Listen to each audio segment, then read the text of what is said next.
Welcome to NBA Top Shot Weekly. I am Alex Kennedy, joined as always by Oliver Maroney. And today we have a special guest. He is the VP of Marketing for Panini. We are joined by Jason Howarth. Jason, how you doing? Hey, Alex. Hey, Oliver. How are you guys?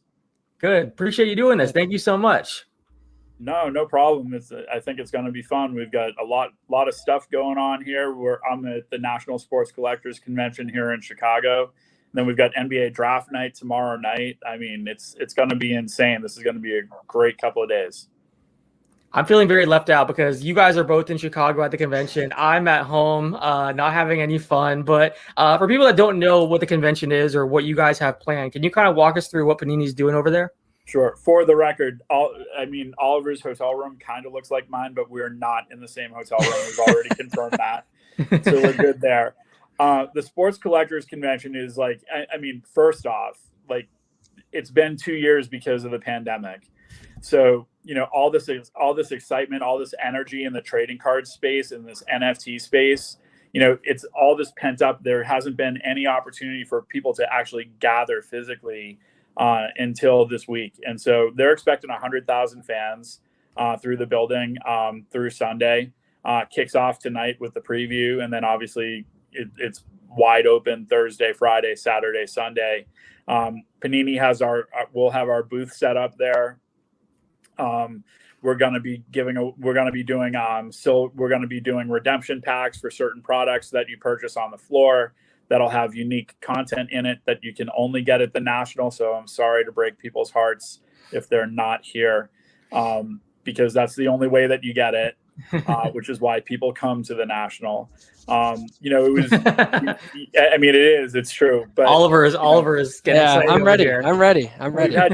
We've had some audibles we had to make too, because we weren't sure whether or not this event was even going to happen. They were talking about potentially moving it to September. And so historically we always have our Panini VIP party, which is like the headline thing at the Sports Collectors Convention, happens on Saturday night.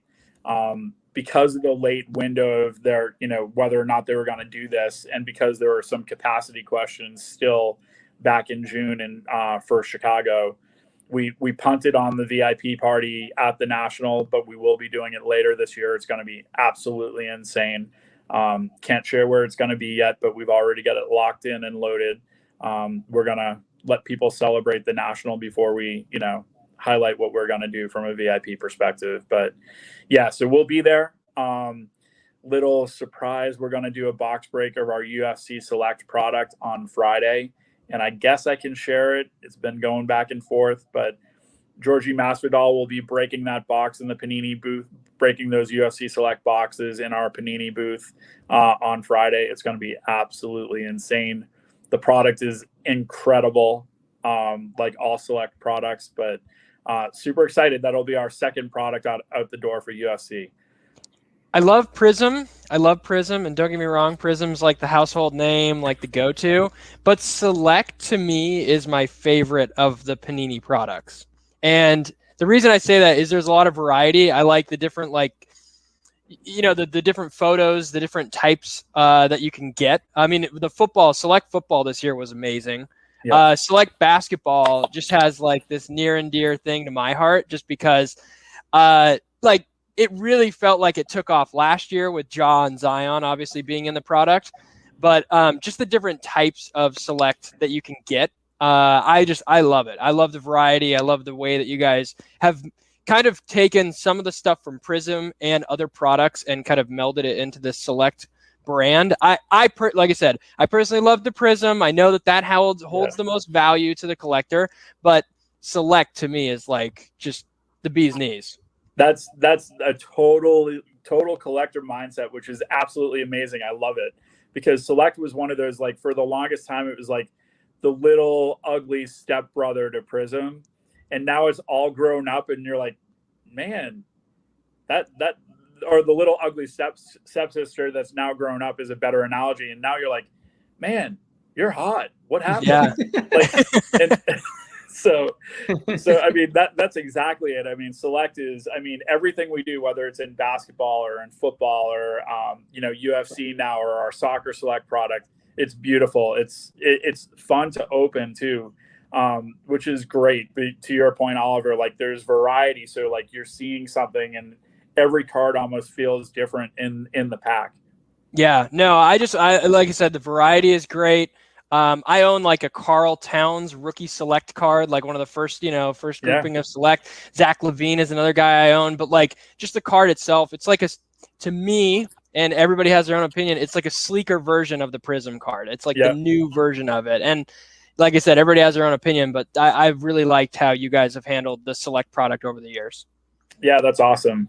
So, and since we're in the family, I think the one not to sleep on for too long is Mosaic. I love the way Mosaic looks. It's kind of in that realm of like that family of Prism and Select and Mosaic. And I mean, they all have their own personas and their own looks and feels.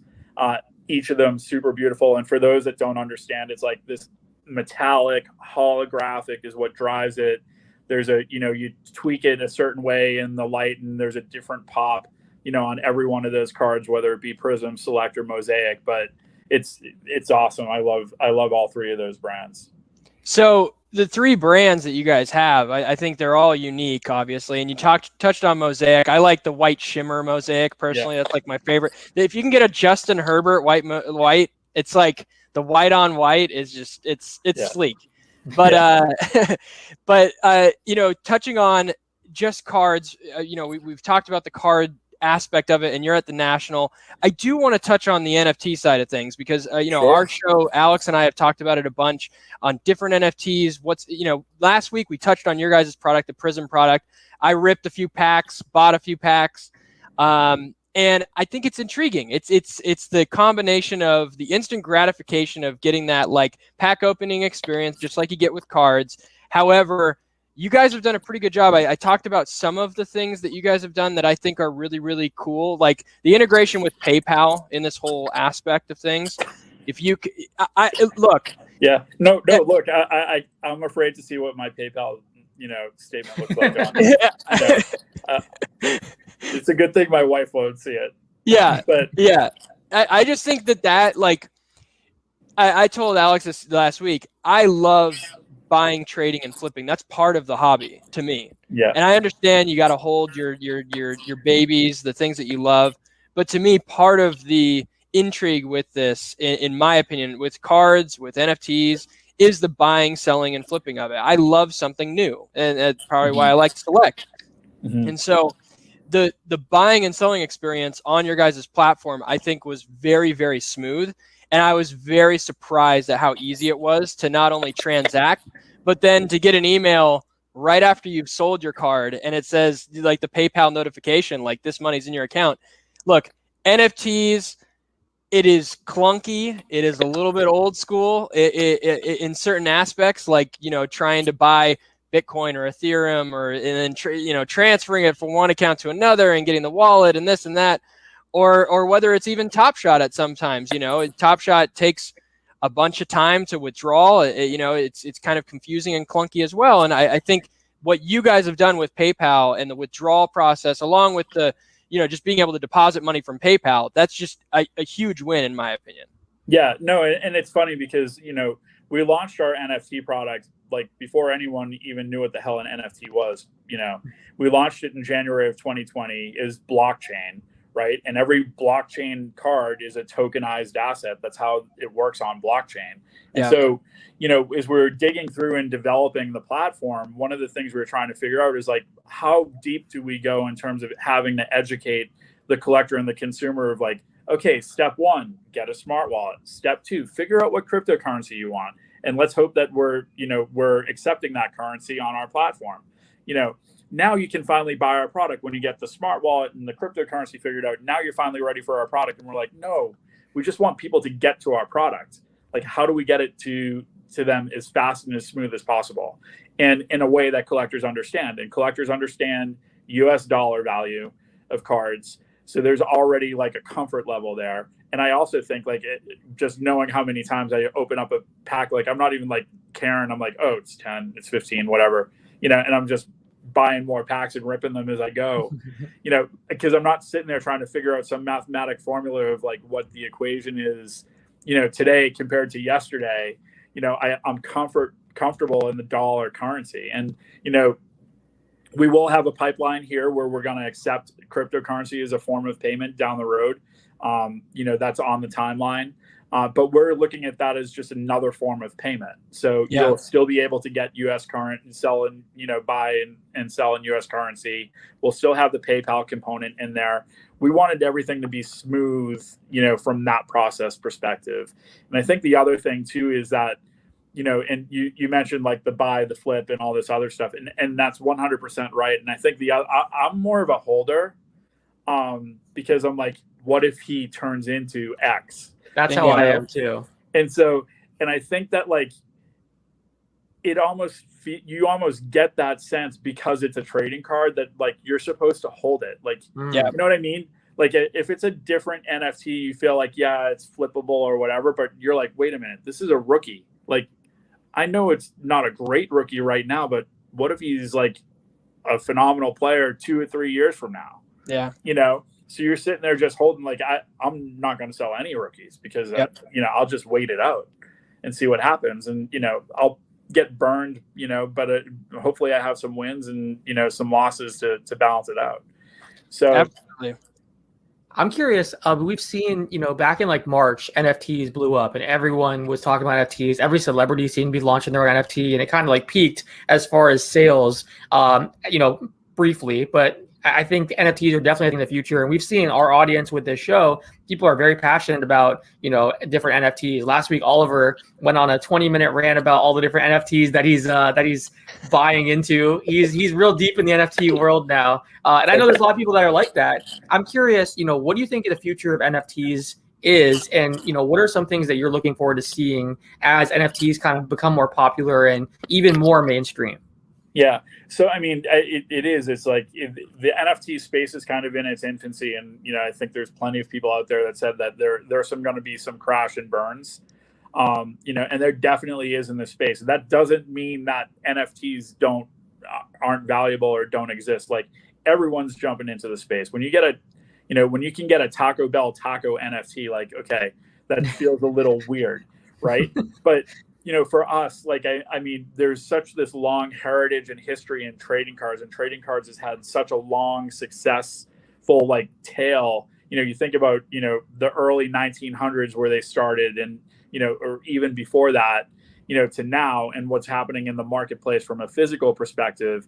You know, I think that's the point of differentiation that we have with our product compared to some other things out there, is that, you know, there's some existing brand equity, you know, within each of those NFT products that we release, and then you're tying them to a player and a player performance, and there's something special about that. And I think the other part that is, you know, to Oliver's point, we have so many different pieces of content that are compelling, that kind of extend across a player, so it doesn't ever feel like it's getting stale. And one of the other things that's super important, and you know, I say it all the time because it's inherent, and we have to remind ourselves, like, the ultimate DNA of trading cards, whether that be physical cards or whether that be NFT cards or digital cards or whatever, is scarcity. You have to manage scarcity. If you don't, then you lose. And like, that's what happened when I was collecting when I was a kid in the 80s. Like, you know, they oversaturated the marketplace. So we're very cautious of like making sure that we balance it out. We get hammered because of like, oh man, I couldn't get a pack today. Like, yeah, but the base version is numbered to $17.99 or less. Like, you know, that's how, yeah, it stinks, but you maybe win on the next one, you know? Yeah. And so, and then we've got inserts that are, you know, 500 or less. We've got inserts that are launching now at like 249 or less. Our Blue Parallel just launched yesterday and is on fire right now. We just introduced the challenge. You have to complete certain challenges, collect a certain number of Blue Parallels, and then you get this special NFT card. And the NFT card that we announced this morning was the Honus Color Blast, which is like just, I'm like, oh my God, game over. But Color Blast is one of those inserts that, I mean, if you're not familiar with it, it's amazing. Yeah, it's my favorite insert of everything we do. Yeah, you guys have implemented that. You know, the Select product has quite a few different versions. Like, yeah. You know, the holy grail card to me, like when I think about your guys' product, it just in my mind and like ripping through packs and whatnot, is the Prism Asia tiger stripe. Yeah. Like, to me, that is just a number. Like, if I could have a Luka rookie tiger stripe, like, that would be like the supreme card. But like, very similarly, the Color Blast is up there in my mind. You know, some of the zebras that you have, obviously gold and blacks. You know, you could of course. one of ones, of course. Yeah. I actually really like, you know, your mosaic. The oh my gosh, I'm blanking on the name, but the one of one mosaics that you guys were doing this year. Yeah. It almost looks like you're in space, kind of. Yeah. That cool. I'm trying to. I can't think of the name offhand, but I know exactly the one you're talking about. Yeah. Yeah. So that's a really cool card. But like, the one question I had on the NFT side of things, and what I've just been so curious on, there's so many card collectors out there that have been hesitant to jump into NFTs, and there's a bunch of people in NFTs that are hesitant to jump into cards, and like, the two are so similar in a lot of ways and a lot of facets that it's just so surprising. And I think it's just the community is obviously being very, very bullish on their own ideas or products and not willing to take risks in other places. But have you guys ever considered or thought of, or maybe you already have this and I don't know, where you get the physical card and it also comes with the NFT card as like, you know, it's like in conjunction? Yeah, so that's how we actually launched our platform in January of 2020. We did a 100 card set, and we had a physical card tied to the NFT asset. And we did that primarily because, one, core collectors, didn't understand blockchain, didn't understand NFTs, and we're like, how do we get them to understand this and, you know, integrate them into this new technology and this new platform that's going to be important to us, you know, long term. You know, not short term, not like, you know, hype, but like long-term sustainability in the marketplace. And so we tied it to a physical card.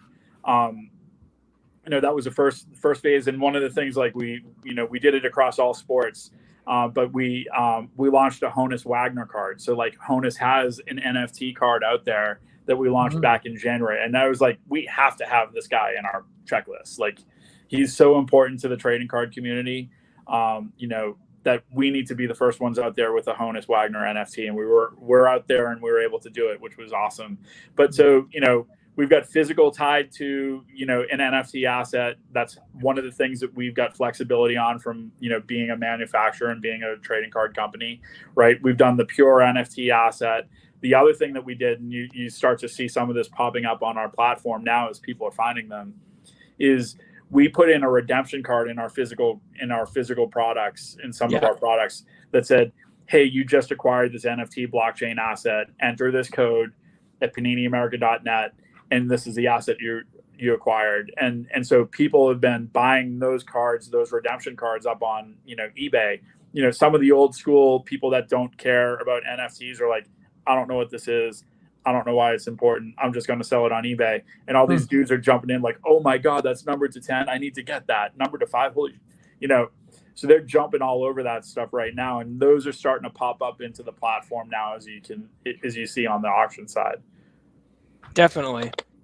I want to ask this. I think that that's what's great is for us. I mean, you know, the thing that we care about more than anything is, you know, we want to help collectors collect however they want to collect, however they want to consume the product. If you want to consume it physically, great, we got you covered. You're into the NFT game, great, we've got you covered. You're into digital trading card apps, great, we've got you covered.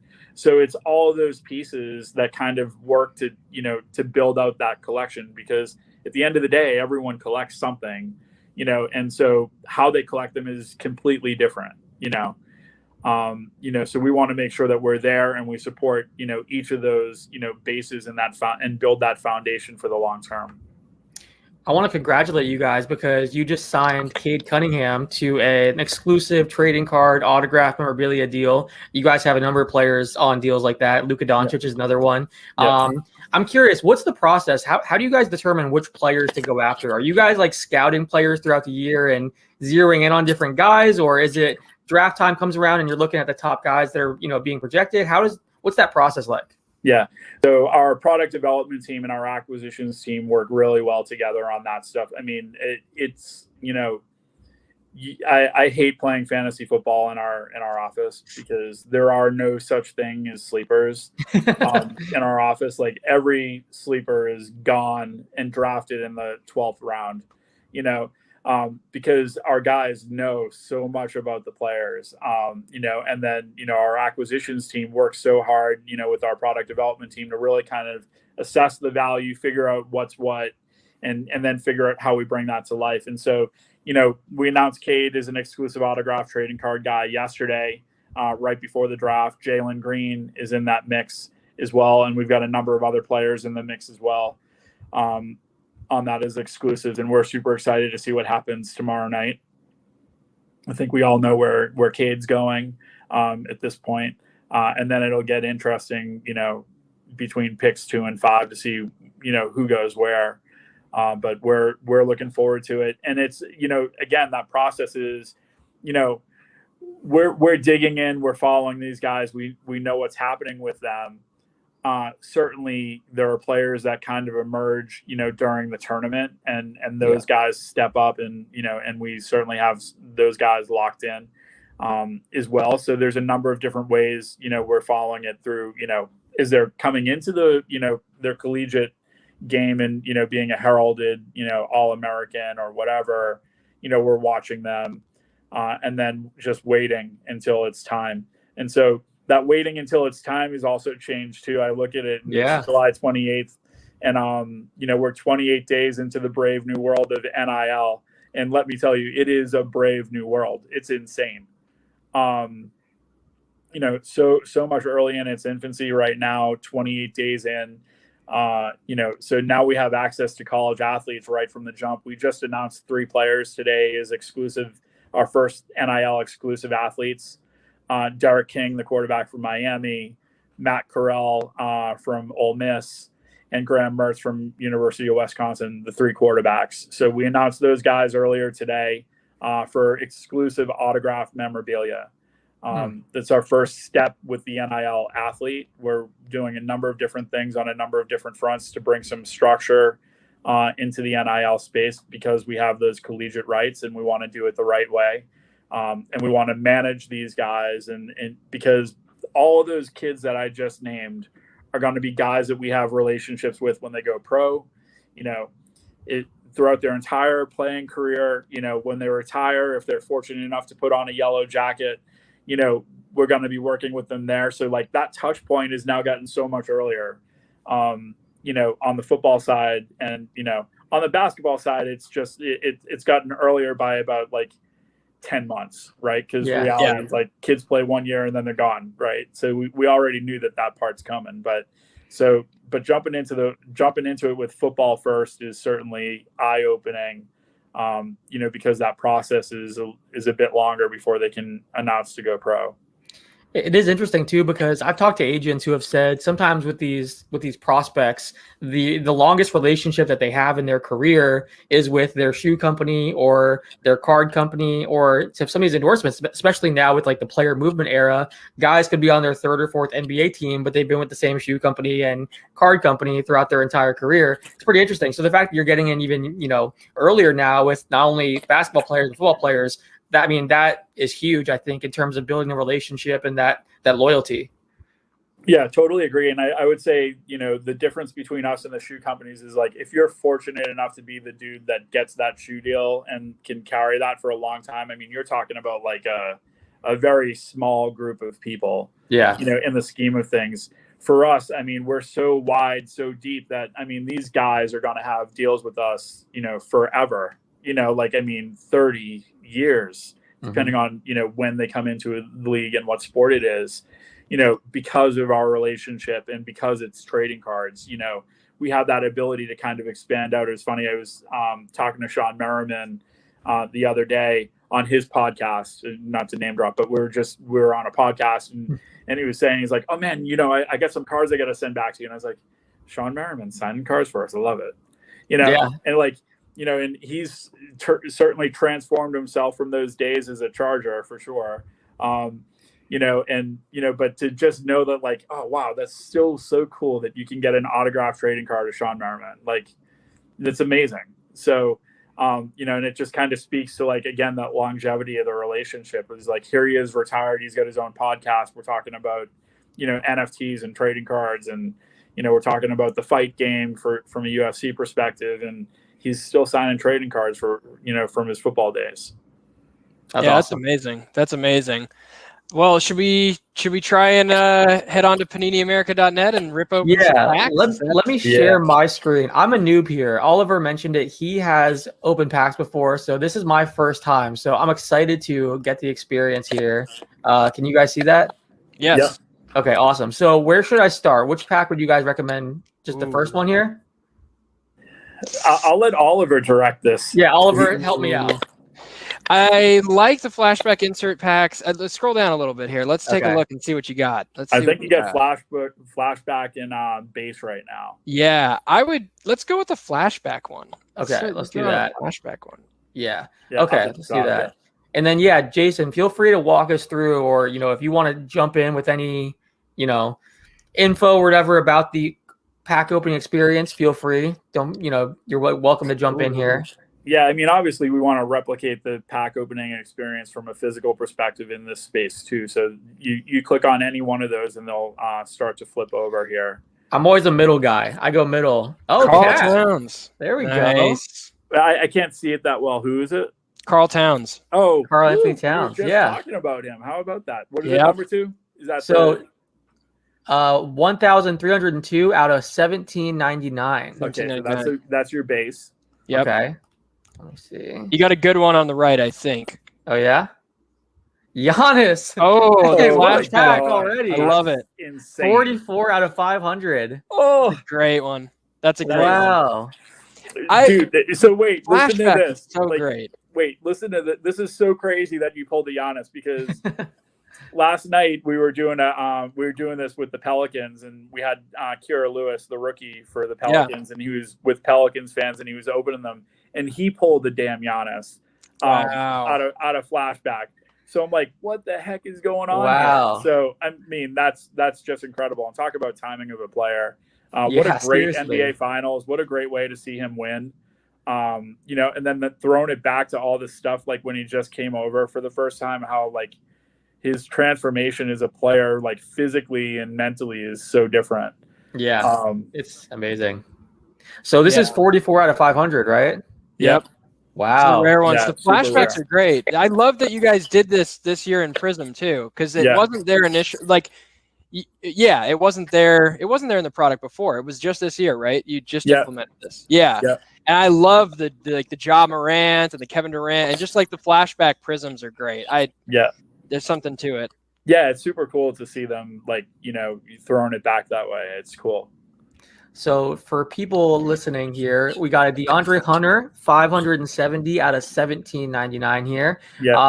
Awesome. I mean, that's a great pack there. Giannis, Cat, the Giannis one especially. That's really cool. Yeah, and I think the thing that, again, really cool is that, I mean, especially in the NFT space, one, even the base is super rare at $17.99. Like, it's not. Which is amazing. So that's awesome.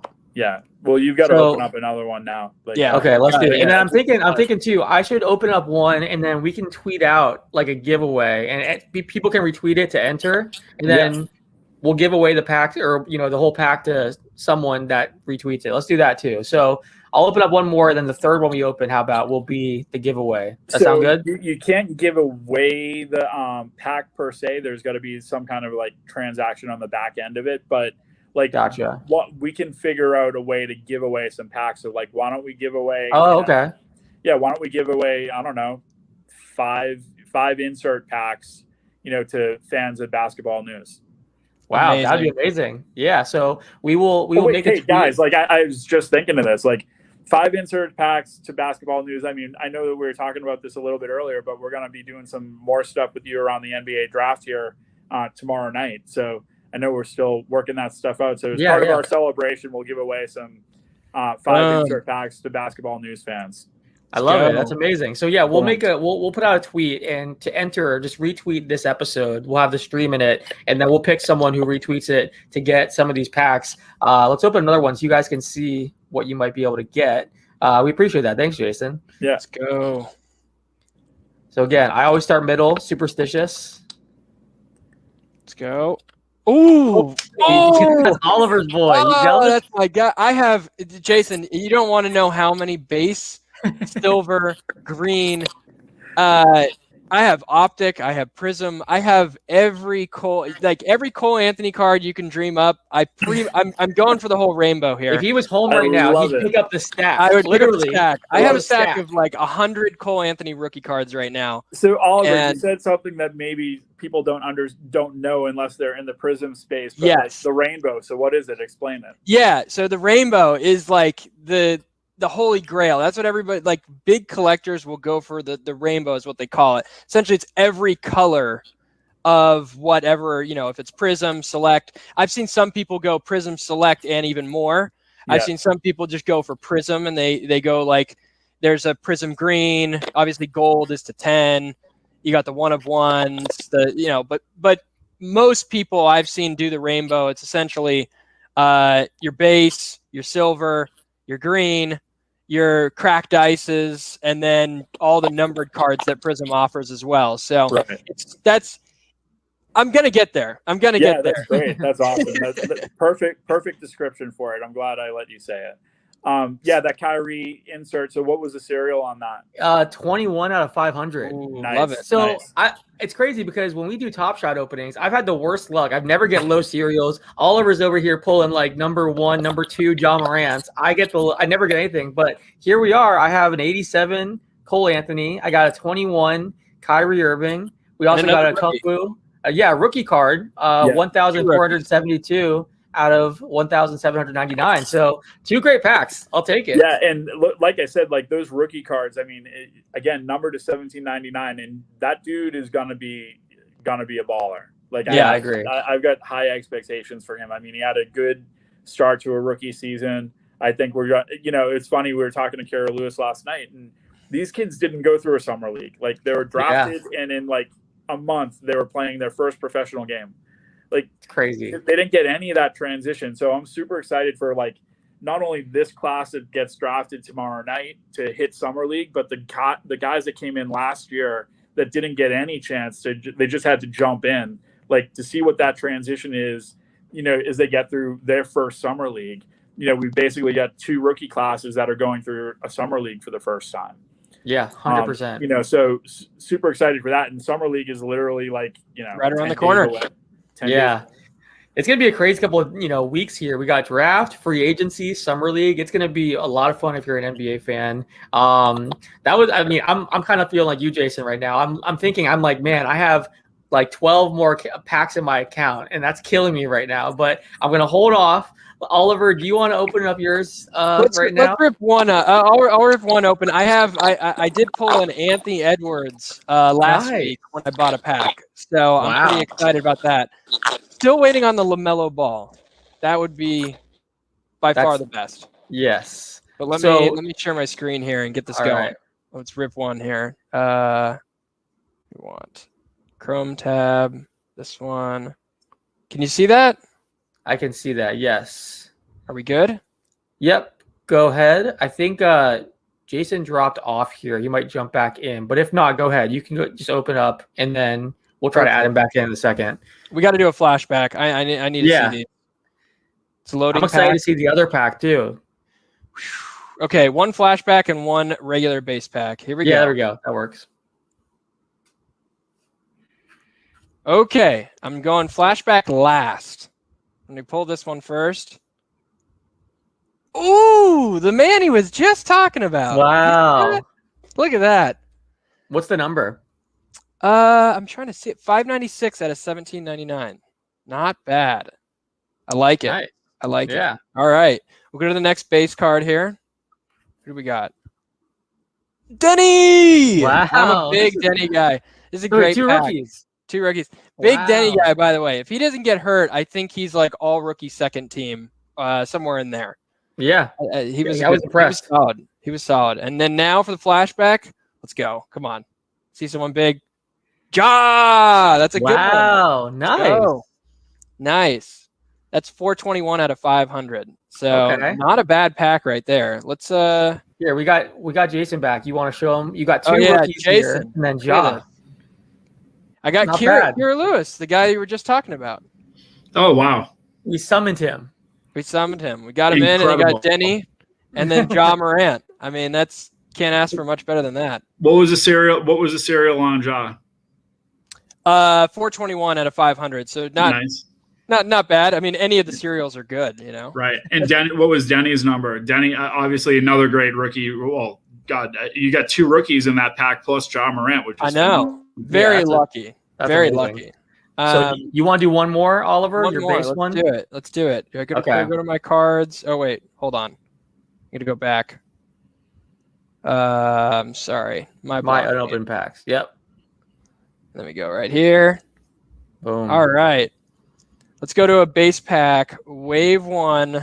I'm excited to see what these ones look like. Come on. Let's get a LaMelo. That's Oh, that would be incredible. So we have a streak, Jason. We should inform you on our show, for whatever reason, almost every week, especially when we do giveaways, we pull LeBrons for people. We've had like 6 different people win LeBron moments on our show here. So maybe you can keep the streak alive, Oliver, and win a LeBron card or pull a LeBron card. We'll see. Ja Morant. Another Ja. I'm taking it. That's great. That's a nice 1447. That's a nice one. I like it. Let's see what the next one is here. Zach Collins. Okay. And last but not least, LeBron. Mike Conley. I'm good with Mike Conley. I'm a big Mike Conley guy. There you go. Solid, I like solid it. pack. Underrated Mike Conley. Actually, here's an interesting one. Serial number 610. It's got a little jersey number in there for Mike Conley. So yeah, Oliver's a big number guy. He's buying area codes. He's buying like things that jersey reverse. That's his whole move. He had how many area code moments do you have, Oliver?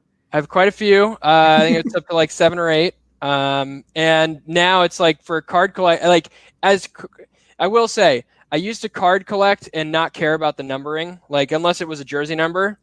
And now as I card collect, I'm looking for specific numbers. I'm looking for like how I can get whatever number it is. I still have, by the way, I pulled a Contenders out of a pack. Contenders Jordan Love jersey number 10 of 25 cracked ice autograph. Wow. That's pretty incredible. Cool. Yeah, that was a cool one. I noticed the same thing because I used to be the same way. I never really went after numbered cards. I was going after like jerseys and autographs, and like jersey cards were like the coolest thing for me when I was a kid. And then literally, I think it was 2 years ago, Oliver, I went to like sell some cards, and you were like, "Oh, show me what you kind of have," and we could talk about what's valuable, what's not. And I'm like, "Oh, I have all these jersey cards." You're like, "Yeah, no one really cares about those anymore." Like it's shifted so much. I feel like. Yeah, I mean, it depends on who it is. You know, obviously that Mahomes card that just sold. And if it's like, million. I mean, obviously, you know, Prime is Prime. Like you got a beautiful swatch, and it's like a game changer. But interesting on the area code thing. I never really thought about that, but I should probably start to collect like every 508. You know, because I'm from Boston. Collect every 508 and 617, and just represent. I love it. I love the area code thing. It's just got a story behind it. Especially, I mean, I got a Ja Morant area code, and to me, like, you know, Ja's a great player, but his story, like, much of it is made up from how he grew up and where he grew up, and so the area code's the closest thing to attach where they're from. That's how I look at it. So he has like tattooed on him too, right? He has a tattoo of his area code. It's significant to him. On his so arm. At the very least, maybe Ja will buy it from you in a few years. You never know.